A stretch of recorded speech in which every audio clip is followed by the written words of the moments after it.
Le silence tendu dans la salle de conférence me pesait sur les tympans alors que Léa, notre directrice générale adjointe, frappait du plat de la main sur la table en verre. Les 80 employés restaient immobiles sous l'éclairage cru. Même les habituels tapotements de clavier et cliquetis de stylo s'étaient tus. Chaque respiration semblait audible. « Levez-vous immédiatement et présentez vos excuses à ma fille pour votre incompétence, ou videz votre bureau », annonça Léa, sa voix résonnant contre les murs du hall principal de l'entreprise. Sa fille, Chloé, embauchée il y a 6 mois et mystérieusement promue cadre supérieur la semaine dernière, était assise aux côtés de l'équipe de direction, un léger sourire aux lèvres. Mon cœur cognait contre mes côtes alors que tous les regards se tournaient vers moi. Je me levai lentement, les pieds métalliques de ma chaise grinçant sur le sol dans le silence de mort. La marche vers l'avant de la salle me parut interminable, chaque pas résonnant comme le compte à rebours de ma carrière. Le sourire de Léa s'élargit, anticipant mon humiliation. Elle pensait m'avoir piégée. Elle croyait que je m'effondrerais sous le poids de la honte publique, plutôt que de perdre le poste que j'occupais depuis 15 ans. Elle ne m'avait jamais vraiment connue. Je connectais mon appareil personnel au système d'affichage. Le projecteur s'alluma dans un bourdonnement. Je pense que cela clarifiera la situation, dis-je d'une voix calme mais ferme. Le sourire de Léa disparut lorsque je ne me lançai pas immédiatement dans des excuses. Au lieu de cela, j'appuyai sur l'écran. La voix de sa fille emplit la pièce. « Maman, j'ai complètement raté la présentation Harcourt. J'ai confondu leur évaluation financière avec nos projections internes. Mais ne t'inquiète pas, j'ai dit à tout le monde que c'était entièrement sa faute. » Puis vint la voix reconnaissable entre toutes de Léa.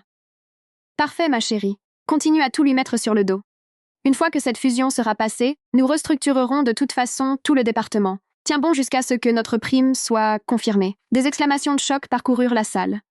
Léa se précipita vers moi, ses talons martelant la moquette. « C'est privé, éteignez ça immédiatement », cria-t-elle en essayant d'attraper mon appareil. Benoît, notre PDG, leva la main. « Continuez, dit-il, son expression se durcissant. » J'acquiesçai et lançai l'enregistrement suivant. « Supprime simplement ces diapositives avant la réunion avec les investisseurs », ordonnait Léa. « Dis qu'il y a eu un problème technique.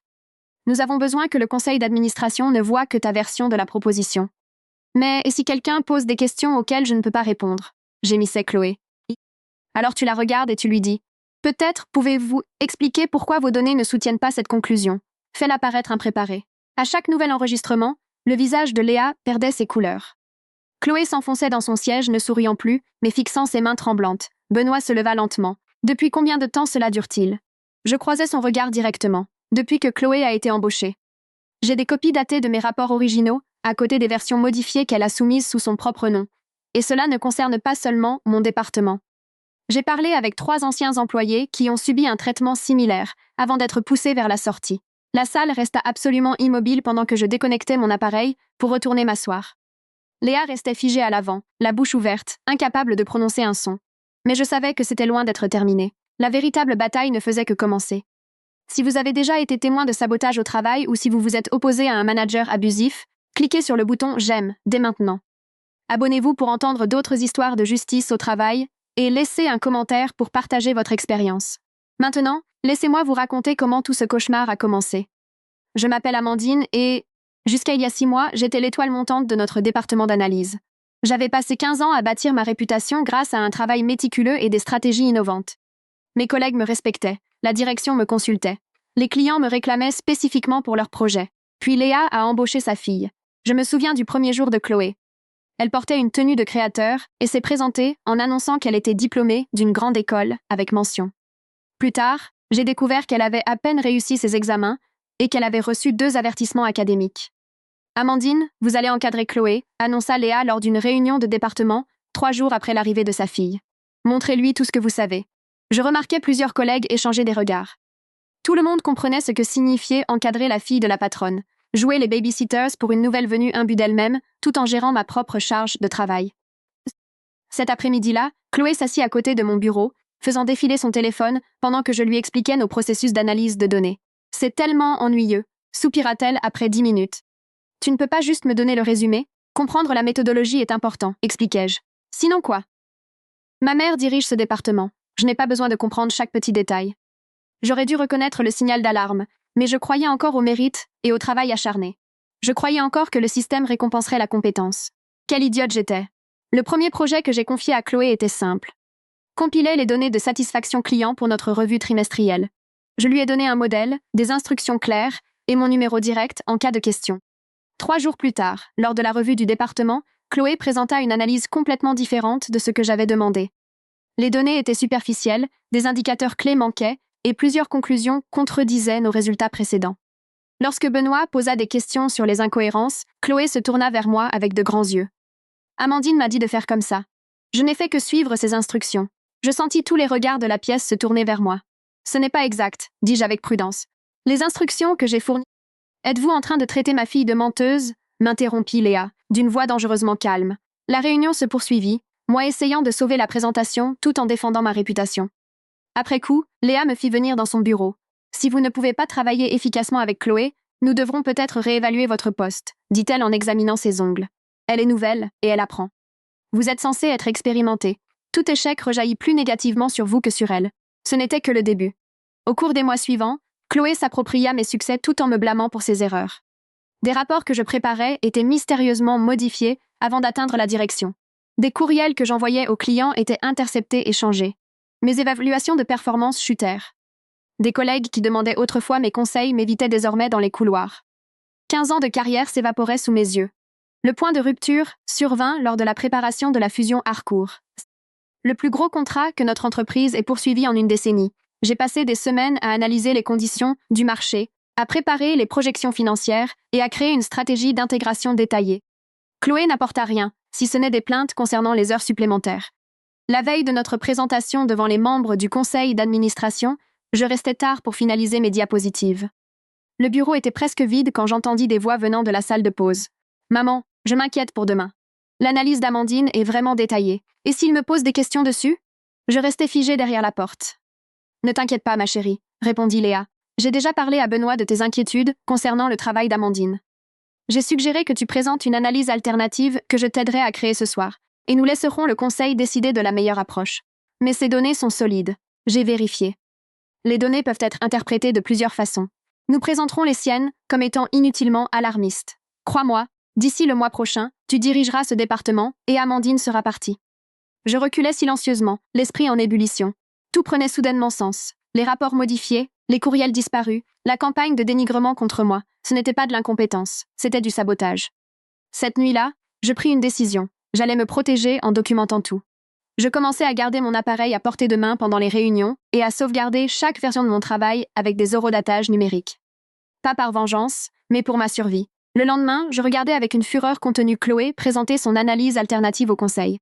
C'était une copie presque conforme de mon travail d'il y a 3 mois, mais avec les facteurs de risque minimisés et les projections de profit gonflées. Je suis inquiète de l'analyse qu'Amandine a préparée, dit-elle en lançant un regard préoccupé aux membres du conseil d'administration. Elle est inutilement pessimiste et pourrait compromettre cette fusion.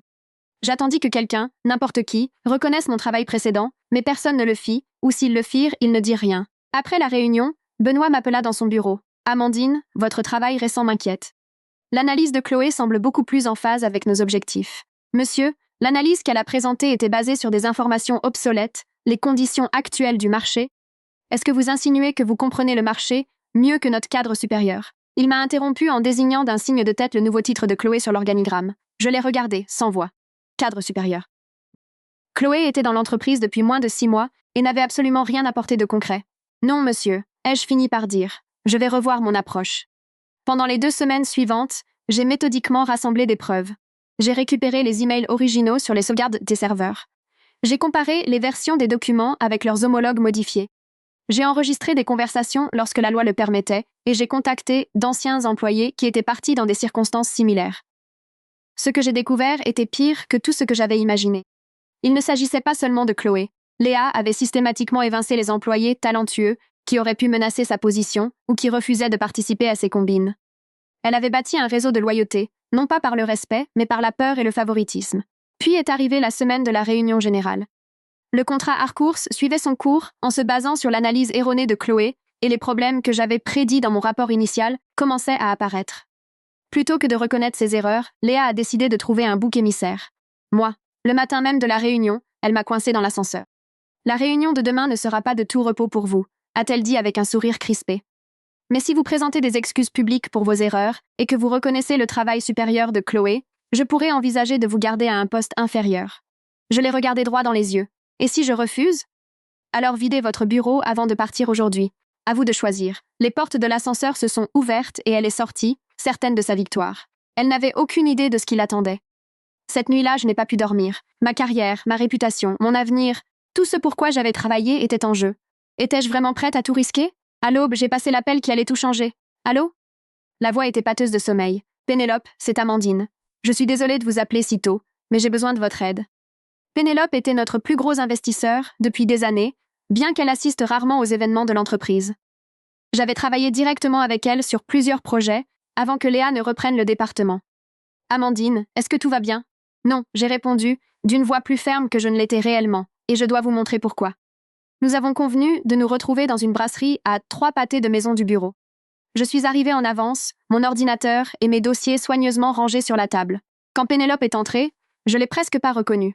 Elle n'était plus l'investisseuse décontractée qui préférait rester dans l'ombre.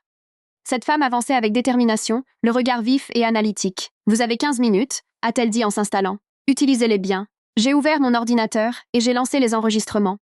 Je lui ai montré les rapports originaux à côté des versions modifiées. J'ai expliqué le système de sabotage et les carrières menacées. Pénélope a écouté sans m'interrompre, prenant quelques notes. Quand j'ai fini, elle a refermé son carnet et m'a observé. Pourquoi venir me voir moi, et non la DRH ou Benoît directement? Parce que la DRH rend des comptes à Léa et que Benoît ignore les inquiétudes à son sujet depuis des mois.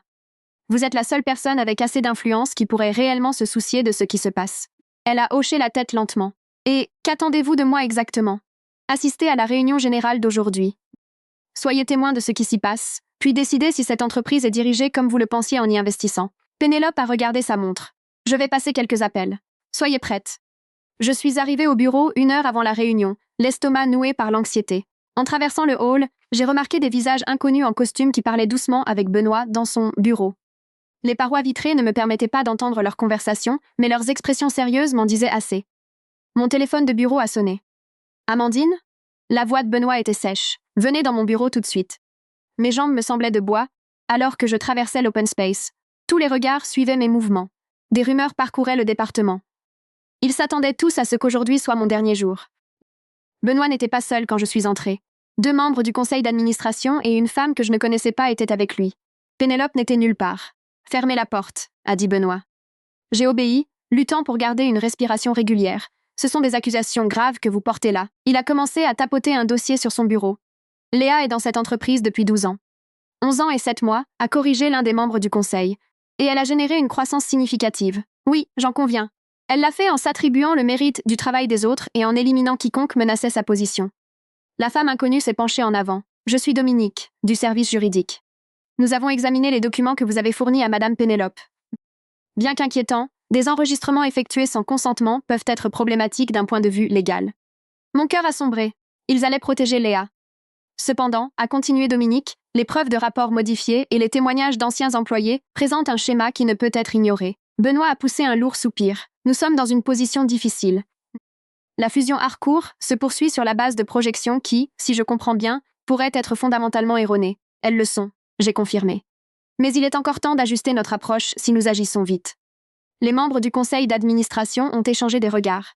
La réunion générale commence dans 20 minutes. Léa a l'intention de vous sanctionner publiquement.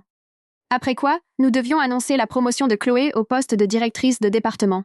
Et maintenant, ai-je demandé, la bouche sèche. Maintenant, nous voulons voir jusqu'où elles iront. Benoît a ajouté que je devais assister à la réunion comme prévu. Laissez Léa porter ses accusations. Répondez comme vous le jugerez bon. Vous vous servez de moi comme d'un appât. J'ai réalisé que c'était le cas. Nous vous donnons l'opportunité de vous défendre publiquement, a corrigé le membre du conseil, une opportunité que vous avez méritée. Alors qu'ils exposaient le plan, j'ai compris que je marchais dans un champ de mine. Si Léa se sentait menacée, on ne savait pas ce qu'elle pourrait faire ou dire. Mes preuves pourraient ne pas suffire. Ma carrière pourrait quand même s'arrêter aujourd'hui, mais au moins, je tomberais en me battant. La salle principale s'est remplie rapidement alors que les employés arrivaient pour la réunion obligatoire. J'ai pris place vers l'arrière, ignorant les murmures et les regards en biais. Chloé était assise avec l'équipe de direction à l'avant, affichant une confiance absolue. Léa se tenait au pupitre, relisant ses notes, levant parfois les yeux pour balayer la salle. Son regard a croisé le mien. Elle a souri.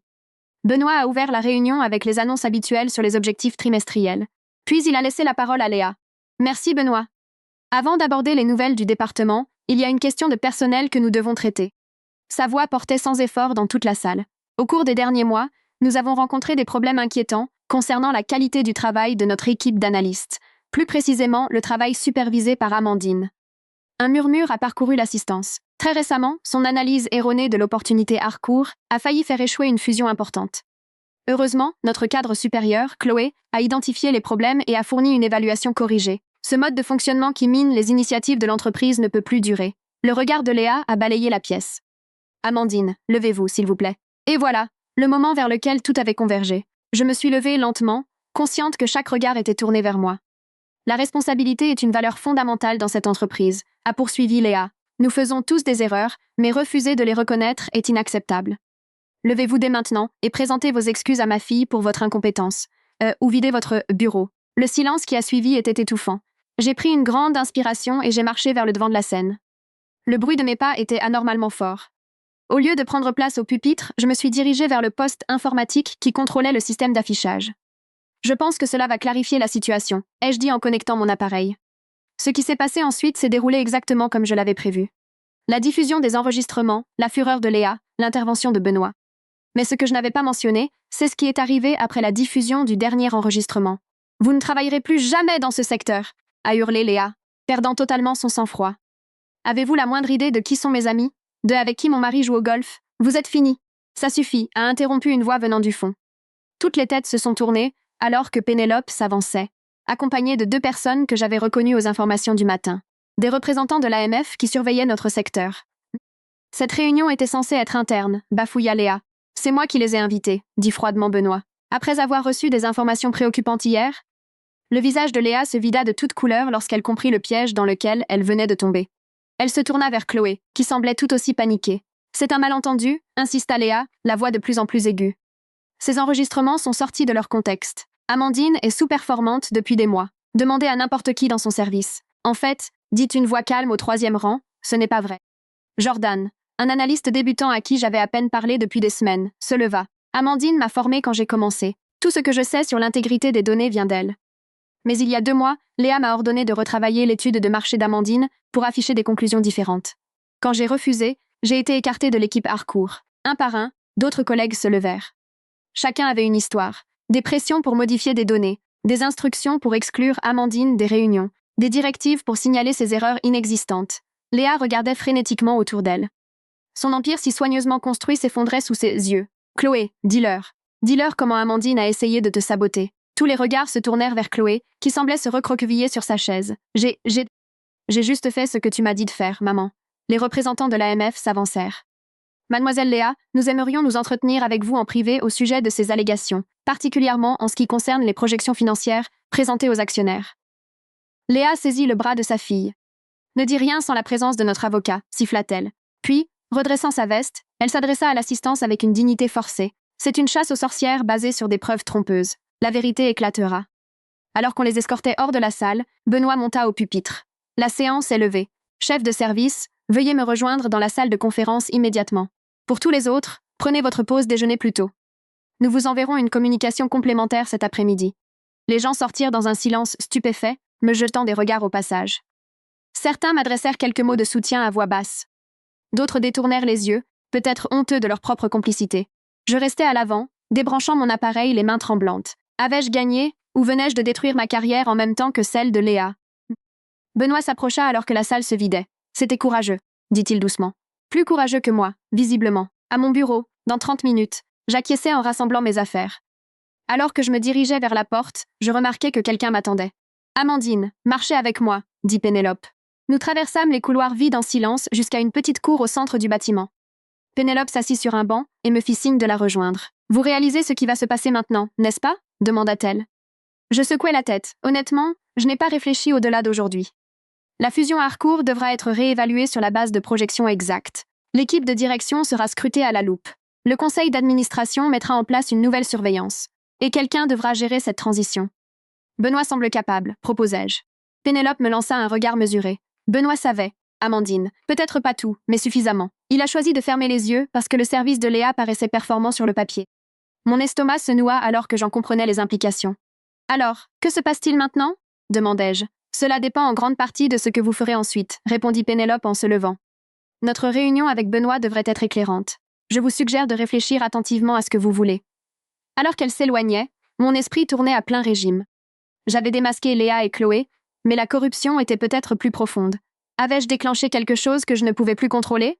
Étais-je désormais une menace pour des personnes encore plus puissantes que Léa? Mon téléphone vibra, affichant un SMS d'un numéro inconnu. Parking souterrain. Niveau 3. Dans 10 minutes, venez seul si vous voulez toute l'histoire. Je fixais l'écran, un frisson me parcourant l'échine. Ce n'était pas fini, loin de là. Je me tenais dans le parking, le bruit de mes pas résonnant entre les piliers de béton. Le niveau 3 était presque vide à cette heure-ci. La plupart des employés étaient encore dans le bâtiment à discuter des événements de la matinée. Mon cœur battait la chamade alors que je balayais du regard l'espace faiblement éclairé. Par ici. Je me tournai pour voir Ella, notre responsable de la sécurité informatique, appuyée contre une colonne. En 5 ans, nous avions à peine échangé plus que des banalités. « C'est vous qui avez envoyé le message ?» demandai-je en m'approchant prudemment. Ella hocha la tête, jetant un coup d'œil vers l'ascenseur. « Nous n'avons pas beaucoup de temps. Je dois vous montrer quelque chose avant votre réunion avec Benoît. » Elle sortit une tablette et tapota l'écran. Il y a 3 mois, Léa a demandé un audit de sécurité de toutes les communications du service. Le motif officiel était la protection des informations confidentielles. La véritable raison était ceci. Elle me tendit la tablette. À l'écran s'affichait une liste de paramètres de recherche. Amandine plus erreur. Amandine plus faute. Amandine plus problème. Amandine plus désaccord. Elle montait un dossier contre vous, expliqua Ella. Elle utilisait nos systèmes de sécurité pour dénicher la moindre référence négative à votre travail. Je parcourus la liste, l'estomac noué. Est-ce légal? C'est une zone grise, mais ce n'est pas tout. Elle reprit la tablette et fit défiler un nouvel écran. Léa ne vous visait pas seulement vous. Elle a collecté des dossiers compromettants sur tous ceux qu'elle considère comme une menace, y compris Benoît. L'écran montrait un fil de discussion par email entre Léa et une personne extérieure à l'entreprise, discutant des détails du divorce difficile de Benoît et de ses problèmes financiers. Un chantage, chuchotai-je. Ella hocha la tête d'un air sombre. Je le pense. Benoît prend des décisions étranges depuis des mois. Maintenant, nous savons pourquoi. Pourquoi me montrer ça? Pourquoi maintenant? Parce que je suis la suivante sur sa liste. La voix d'Ella se durcit. La semaine dernière, elle a exigé l'accès au dossier confidentiel du personnel. Quand j'ai refusé, elle a menacé de me licencier. L'ascenseur tinta au loin. « Allez à votre réunion », dit Ella en rangeant la tablette. Mais comprenez bien, Léa a des plans de secours. Elle ne tombera pas seule. Je repartis, l'esprit en lambeaux. Il ne s'agissait pas seulement de moi, ni même de Chloé. Léa avait tissé une toile de contrôle élaborée dans toute l'entreprise. Quand j'entrai dans le bureau de Benoît, Pénélope était déjà assise, aux côtés de Dominique du service juridique et de 2 membres du conseil d'administration. Benoît paraissait exténué, son assurance de tout à l'heure remplacée par une anxiété évidente. « Amandine, merci de nous rejoindre », commença-t-il d'une voix tendue. Nous discutions des prochaines étapes. Avant de continuer, intervint Pénélope. J'aimerais aborder le sujet qui fâche. Benoît, depuis combien de temps êtes-vous au courant des méthodes de Léa? Il tressaillit. J'avais des doutes, mais jamais de preuves concrètes. Ce n'est pas ce que j'ai demandé, insista Pénélope. Benoît desserra sa cravate. Elle avait des informations personnelles qui auraient pu nuire à ma position ici. Je n'ai pas activement soutenu ses actions, mais j'ai fermé les yeux plus souvent que je n'aurais dû. L'atmosphère dans la pièce devint soudain pesante. « Et maintenant ?» demandai-je, en pensant aux révélations d'Ella. « Maintenant, nous avons un grave problème », dit l'un des membres du conseil, se présentant sous le nom de Griffin. La fusion Harcourt reposait sur des projections de croissance qui semblent avoir été fabriquées. Nos actionnaires ont été trompés. L'AMF pose déjà des questions. Dominique hocha la tête d'un air grave. Nous risquons des poursuites pour violation de la législation sur les marchés financiers. Nous devons démontrer que nous traitons le problème immédiatement et de manière transparente. Ce qui nous amène à vous, Amandine, dit Pénélope. Nous aimerions que vous preniez la direction du service d'analyse avec effet immédiat et que vous prépariez une évaluation exacte de la situation d'Harcourt. J'aurais dû me sentir triomphante, mais au lieu de cela, la méfiance m'envahit. Pourquoi moi? Pourquoi maintenant? Griffin échangea un regard avec l'autre membre du conseil. Franchement, parce que vous êtes la seule à posséder à la fois l'expertise et la crédibilité. Vous aviez raison pour les projections. Vous vous êtes levé quand les autres se taisaient. Et, ajouta Benoît à contre-cœur, parce que nous avons besoin de quelqu'un d'irréprochable à présenter au régulateur.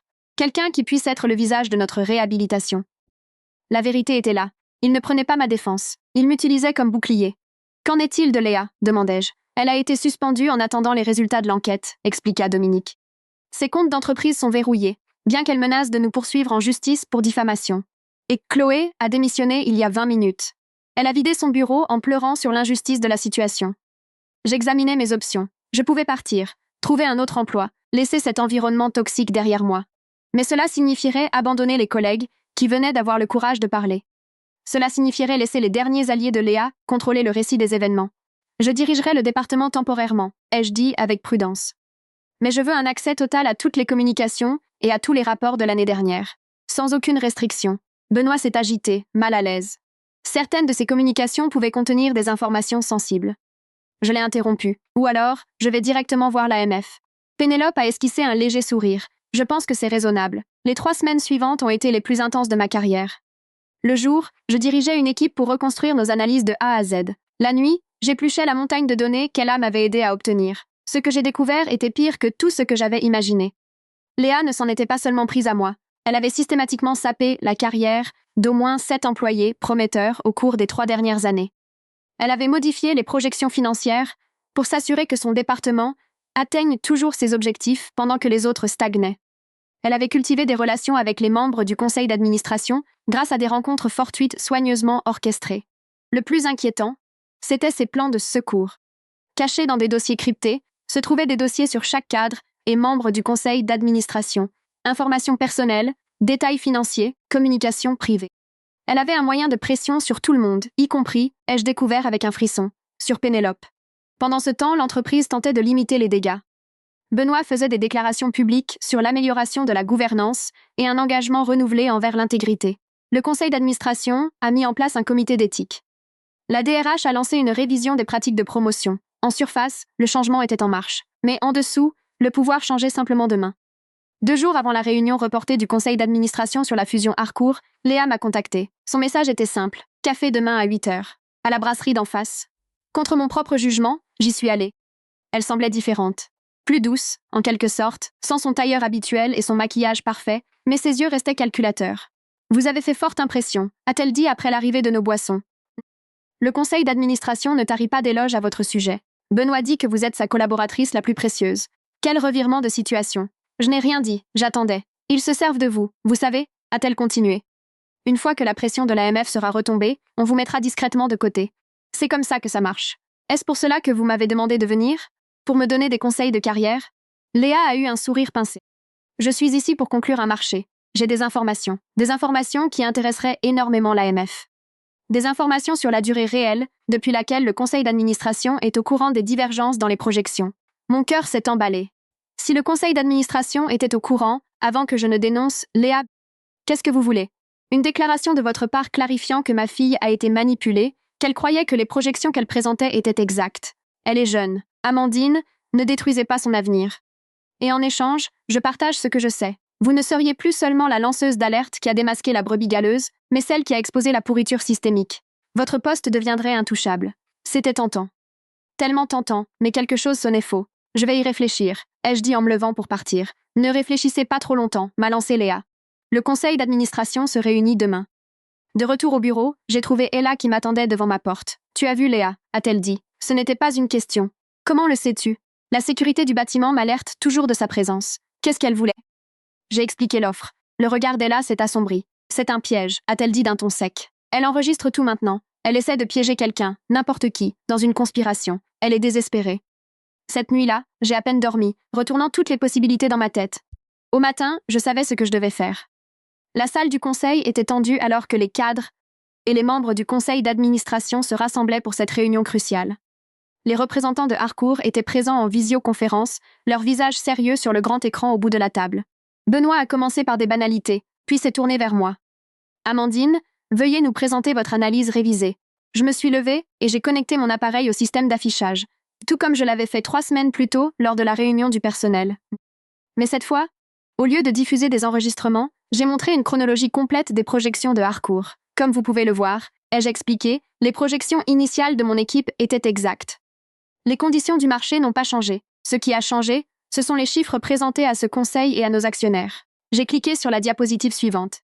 Cette manipulation n'était pas le travail d'une seule personne, ni même de 2. Elle a nécessité une coordination entre plusieurs départements et niveaux d'autorité. Un grand silence s'est installé dans la pièce. Amandine, Benoît m'a interrompu. Nous avions convenu de nous concentrer sur l'avenir, pas de nous attarder sur les erreurs passées.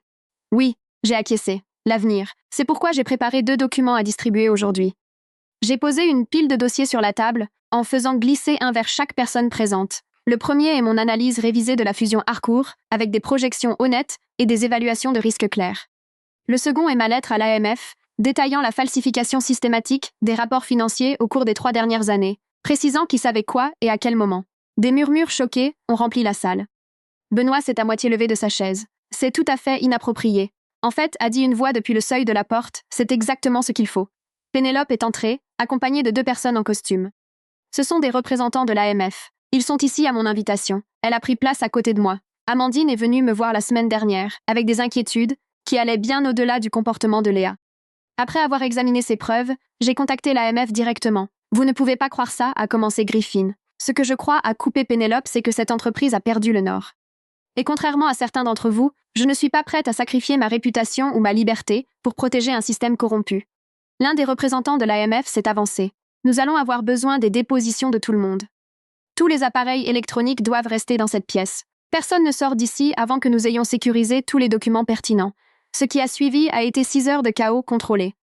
Les cadres ont été interrogés individuellement. Des dossiers ont été copiés. Les téléphones ont été examinés. Le soir même, 3 membres du conseil d'administration avaient démissionné et Benoît avait été mis à pied. Alors que je rassemblais mes affaires pour partir, Pénélope s'est approchée. « Vous ne m'avez jamais dit que vous alliez contacter l'AMF, ai-je dit doucement. « Vous ne m'avez jamais dit que vous rassembliez des preuves contre le conseil d'administration, a-t-elle répliqué. Nous avons toutes les deux fait ce qui était nécessaire. Que va-t-il se passer maintenant? Maintenant, l'entreprise va être reconstruite de fond en comble avec une nouvelle direction engagée envers une véritable intégrité. Et pas seulement son apparence. Elle m'a tendu une carte. Le PDG par intérim aimerait vous rencontrer demain. J'ai suggéré votre nom pour un poste permanent au sein de l'équipe de direction. J'ai fixé la carte. Mais les enregistrements, mes méthodes n'étaient pas exactement conformes aux règles. Parfois, la seule façon de combattre un système corrompu est d'agir en dehors de celui-ci, a dit Pénélope. Vous avez dénoncé non seulement Léa, mais toute une culture de la tromperie. C'est le genre de courage dont nous avons besoin. Alors que nous sortions ensemble, j'ai aperçu Léa sur le parking, escortée jusqu'à sa voiture par la sécurité. Nos regards se sont croisés brièvement. Je m'attendais à voir de la haine, mais j'y ai vu une sorte de respect. Ma vengeance n'était pas seulement de l'avoir démasquée ou d'avoir récupéré mon poste. C'était de démanteler tout le système qui rendait son comportement possible. Là où elle avait bâti son pouvoir sur les secrets et la peur, j'allais aider à construire quelque chose de transparent et de juste. 3 mois plus tard, j'étais assise dans mon nouveau bureau, l'ancien de Benoît, examinant les candidatures pour notre équipe d'analyse élargie. La fusion Harcourt s'était poursuivie sur des bases honnêtes. Notre action avait pris un coup après la révélation du scandale, mais elle se redressait lentement à mesure que les investisseurs réagissaient à nos nouvelles initiatives de transparence. Plus important encore, nous avions mis en place un programme complet pour les lanceurs d'alerte, conçu avec l'aide de ceux qui avaient été victimes par le passé. Plus jamais personne n'aurait à affronter ce que j'avais vécu. Mon téléphone a vibré, un SMS d'Ella. Déjeuner? J'ai du nouveau sur la refonte de la sécurité. J'ai souri, me rappelant comment tout avait commencé, non pas par un grand plan de vengeance, mais par le simple refus d'être réduite au silence. Si cette histoire vous a plu, n'hésitez pas à cliquer sur le bouton j'aime et à vous abonner pour découvrir d'autres récits de justice au travail. Avez-vous déjà été témoin de comportements abusifs en entreprise ou avez-vous dû vous opposer au harcèlement au travail? Partagez votre expérience dans les commentaires ci-dessous. N'oubliez pas, parfois, la chose la plus puissante que vous puissiez faire est simplement de dire la vérité, peu importe qui ne veut pas l'entendre.